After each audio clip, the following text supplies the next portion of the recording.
থাকতেই পারে। ভবানীপুর তো অবাঙালিদের বহু বড় জায়গা না, এখানে কসমোপলিটন এরিয়া কলকাতা এমনিতেই। আমাদের ভবানীপুরে গুজরাটি, মারওয়ারি, পাঞ্জাবিদের বিরাট একটা অংশ থাকে।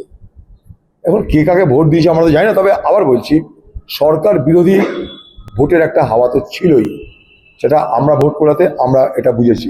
সরকার বিরোধী ভোটের হাওয়া আছে।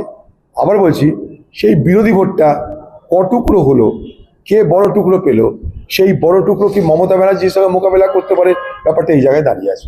আমার মনে হয় যে ওই আইপ্যাকবালাকে ভোটের জন্য উঠানো হয়েছিল, ভোট শেষ, আইপ্যাকবালার আর কিছু করার নাই, ফেরত।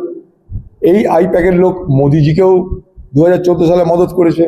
তারা পয়সার বিনিময়ে সবাইকে মদত করে, শত্রু মিত্র তারা তো দেখে না। এই বাংলায় এই আইপ্যাক বহু দুর্নীতিতে জড়িত, এটা আমরা জানি, এখনো বলছি। কিন্তু এইভাবে ছেড়ে দেওয়া, ইডি বিরোধিতা না করা, তার মানেটা কি? একটা সমঝোতা হয়েছে। আইপ্যাক বলছে আমি তার ভোট করছি না, আমাকে রেখে লাভ কি, আগামীতে তোমাদের জন্য ভোট করব, মানে আমাকে ছেড়ে দাও। তাই ছেড়ে দিয়েছে। লোক বলুন ভোট শেষ হওয়ার পর ছেড়েছে। ভোট শেষ হওয়ার পর বিনা প্রতিবাদে ছেড়ে দেওয়ার মধ্যে বিজেপি এবং ইডির কোনো নির্দেশের মাধ্যমে এটা হয়েছে।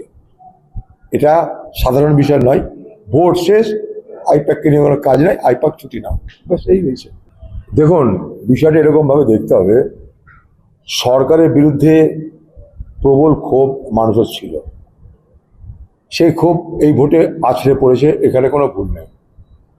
কিন্তু সরকার বিরোধী যারা, তারা কিন্তু কেউ একক পার্টি নয়। সরকার বিরোধী যারা, তাদের মধ্যে বিজেপি আছে, কংগ্রেস আছে, সিপিএম আছে, আইএসএফ আছে, আরও কিছু কিছু আছে। স্বাভাবিকভাবে বিরোধী ভোট তো বেশি হবেই।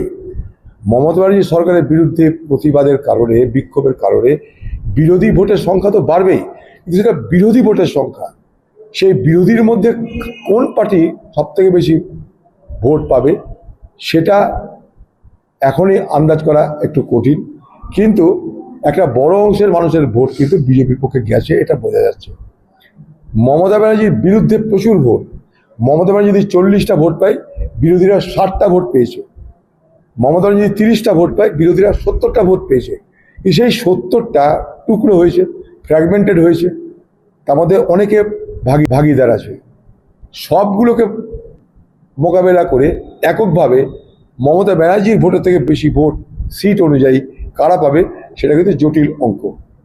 তবুও আমার মনে হয়েছে যে সেকেন্ড ফেজের ভোটে একটা বড় অংশের মানুষের ভোট বিজেপির পক্ষে গেছে, এবং মমতা ব্যানার্জি নিজে কিছুটা হতাশ, এই দুটাই বলতে পারি। বাকিটা এটাই আমার অবজারভেশন।